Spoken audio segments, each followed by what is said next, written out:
बहुत समय पहले की बात है। सुदूर दक्षिण में किसी प्रतापी राजा का राज्य था। राजा के 3 पुत्र थे।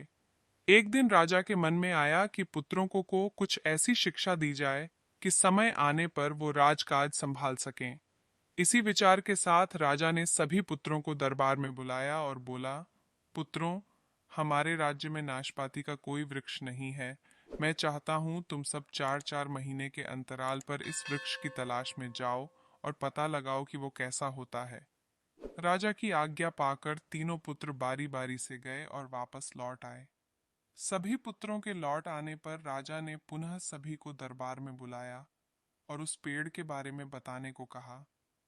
पहला पुत्र बोला, पिताजी, वह पेड़ तो बिल्कुल टेढ़ा मेढ़ा और सूखा हुआ था। नहीं नहीं, वो तो बिल्कुल हरा भरा था, लेकिन शायद उसमें कुछ कमी थी क्योंकि उस पर एक भी फल नहीं लगा था।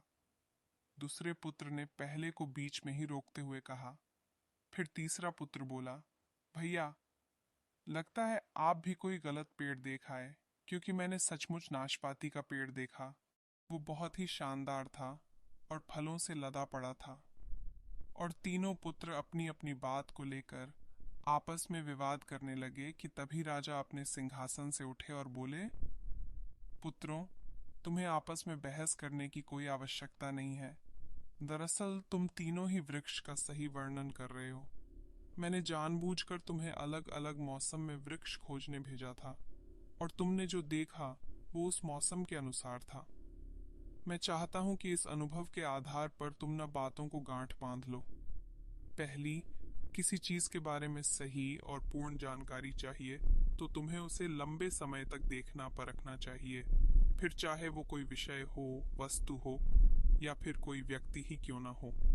दूसरी, हर मौसम एक सा नहीं होता। जिस प्रकार वृक्ष मौसम के अनुसार सूखता, हरा भरा या फलों से लदा रहता है, उसी प्रकार मनुष्य के जीवन में भी उतार चढ़ाव आते रहते हैं। अतः अगर तुम कभी भी बुरे दौर से गुजर रहे हो तो अपनी हिम्मत और धैर्य बनाए रखो, समय अवश्य बदलता है।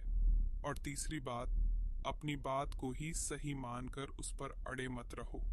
अपना दिमाग खोलो और दूसरों के विचारों को भी जानो।